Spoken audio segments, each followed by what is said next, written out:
The game we've all been waiting to see, the game of the season, and maybe one of the best regular season matchups in NBA history between the Spurs and Warriors took place. And if you're going on combined record, this was the best matchup in NBA history. And the game itself, it definitely lived up to the hype.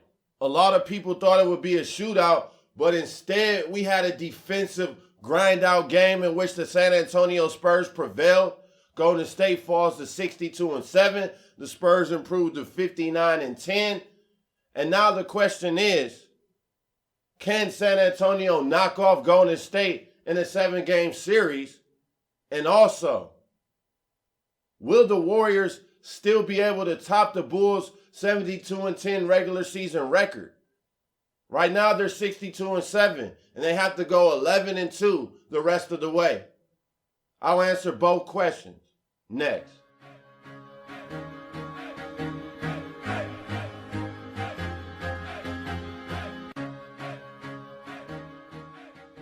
Welcome back to the Best Damn Sports Blog. Back again to talk NBA with you guys, specifically the Warriors and Spurs, because that epic matchup took place last night. It was a great game, although it was not the offensive shootout people expected. It was a defensive struggle for both teams. The way San Antonio got after Steph Curry made me a believer. They played fantastic defense on him all night, threw different looks at him so he could not get used to one thing. From time to time, you had Danny Green guarding him, Kawhi Leonard. Sometimes they switched. Sometimes LaMarcus Aldridge would also join in and double team Steph Curry. So they threw multiple looks at him, and he did not look comfortable at all. Shot just 1 of 12 from deep. As a whole, San Antonio played a great defensive game. They held the Warriors to 18 first quarter points. The only thing is, they still trailed after the first quarter. That's what's so ironic. The Warriors played so poorly, and they were still in this game up until crunch time. They were still in it. They had a lead in the fourth. They fought back in the third. And when Steph Curry hit that deep three-pointer in LaMarcus' face to tie the game at 55, I thought from that point on Golden State would roll and they would handle their business. But no, San Antonio continued to fight back. And the big difference in this game to me that decided who would be the winner and loser was the offensive boards and rebounding in general. In the fourth quarter, San Antonio had offensive rebound after offensive rebound when it was a 2 to 3 possession game and with Golden State still in striking distance. On the offensive glass, the Spurs doubled up the Warriors. San Antonio had 14 offensive boards to Golden State 7, and in total, San Antonio out-rebounded Golden State 53-37. So rebounding, I've noticed, is a big discrepancy for Golden State, especially with Andrew Bogut not in the lineup, which he was not in this game. And that's also why I think we saw Tim Duncan come off the bench for just the third time in his career. Like, how weird is that to see a top 10 player of all time coming off the bench and playing in just 8 minutes?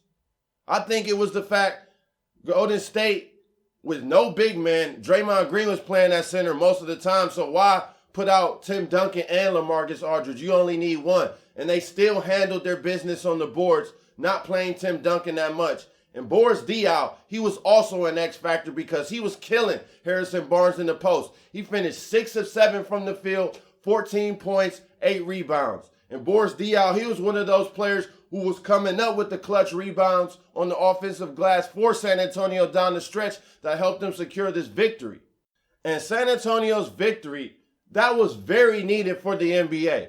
It was a much needed victory because had Golden State gone into San Antonio and still found a way to win that game with no Andrew Bogut, no Iguodala on the back-to-back, where's the rest of the intrigue for the regular season and postseason? I mean, if Golden State found a way to win on the back end of a back-to-back, also their third game in 4 days, without Andre Iguodala, without Andrew Bogut, how can you not conclude that they would topple the San Antonio Spurs in the 7-game series as well? Because we have to use context. There was no Andre Iguodala, last year's Finals MVP. There was no Andrew Bogut, Golden State starting center.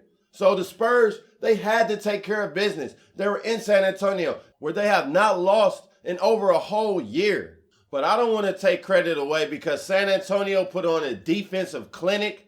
Steph Curry struggled, Klay Thompson struggled, and it looks like San Antonio has a working formula that could be used to topple the Golden State Warriors in the 7-game series. So that leads us to following this game. Who do you now believe will represent the Western Conference in the NBA Finals? Prior to this game, I thought Golden State would. And following this game, I still believe Golden State will represent the Western Conference in the NBA Finals. There is one disclaimer, though. That is presuming they hold on to the number 1 seed.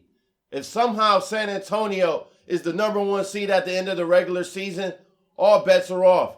I don't think Golden State can beat San Antonio in the 7-game series 4 different times when they have to travel to San Antonio in 4 of those 7 games.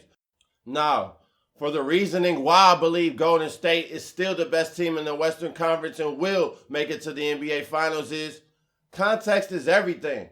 Like I said, this was Golden State's 3rd game in 4 nights. It was the back end of a back-to-back. Andrew Bogut did not play, and he was scratched from the game hours before.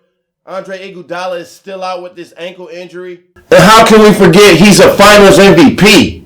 He's the Golden State Warriors' 2nd most versatile player behind Draymond Green.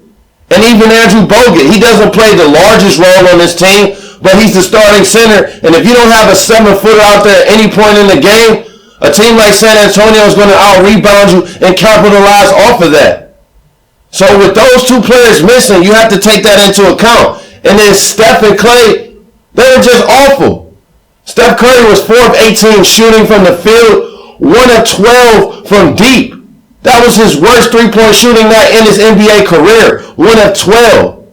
Klay Thompson shot 7 of 20 from the field, 1 of 9 from deep. The Splash Bros were the Brick Bros in that game. They combined to shoot 11 of 38 from the field. You can't expect that to happen. 11 of 38 for 29 combined points? Come on. Steph Curry averages more than 29 a night. Klay Thompson averages over 20 points a night.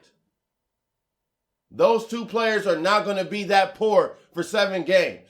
I take more away from Golden State's blowout victory over San Antonio earlier in the season than I do from the game last night.